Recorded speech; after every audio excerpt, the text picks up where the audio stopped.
Alors pour cette recette, on vous propose de partir en Sardaigne. Alors pas exactement la Sardaigne actuelle, mais la Sardaigne telle qu'elle était fin 19e. On aura dans les produits AOP le petit épeautre de Haute-Provence. De façon, on va l'avoir à l'état brut et on l'aura mondé. Et du coup, qu'est-ce qui fait la différence entre les deux? En fait, l'intérêt de l'avoir mondé, c'est que ça va pouvoir accélérer la cuisson et qu'il va plutôt gonfler également. Donc il va plutôt se rapprocher du riz. Et notre recette aujourd'hui, c'est un risotto. Donc on aimerait bien avoir cette texture un peu charnue, un peu accueillante, un peu moelleuse. Alors ici, on est sur un vin blanc, donc sarde, avec un cépage 100% Vermentino. Et le Vermentino, c'est très aromatique, ça va apporter des arômes de fruits exotiques et en même temps, il y a de la fraîcheur et du soleil. Donc là, c'est l'oignon des Cévennes, c'est ça? Tout à AOP? fait, l'AOP des Cévennes. Alors pourquoi l'oignon? L'oignon, c'est un peu le secret du risotto. On va le faire suer dans notre céréale. Et celui-ci, tout particulièrement, va se livrer plus facilement. On va avoir plus de douceur, moins de piquant, moins d'amertume.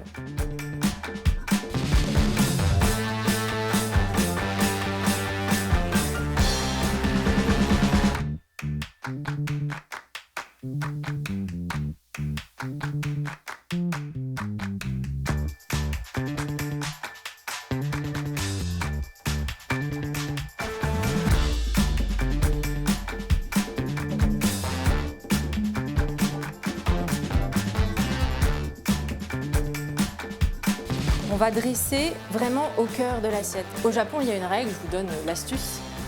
On dit toujours qu'il ne faut pas trop dépasser le pied d'un récipient.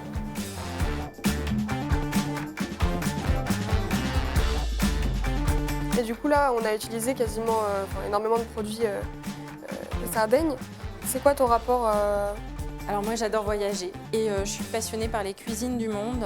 Je pense que la cuisine, c'est un métissage, c'est un voyage. Et toi? Moi, j'ai pas beaucoup voyagé encore, mais ça m'intéresse énormément. Je sais que j'ai beaucoup travaillé avec des Italiens et ça m'a un peu ouvert les yeux sur cette culture-là. Et avec tes paroles, ça m'a beaucoup inspirée. C'est vrai que j'ai entendu parler du programme Erasmus avec mon école, qui du coup serait intéressant pour moi, je pense.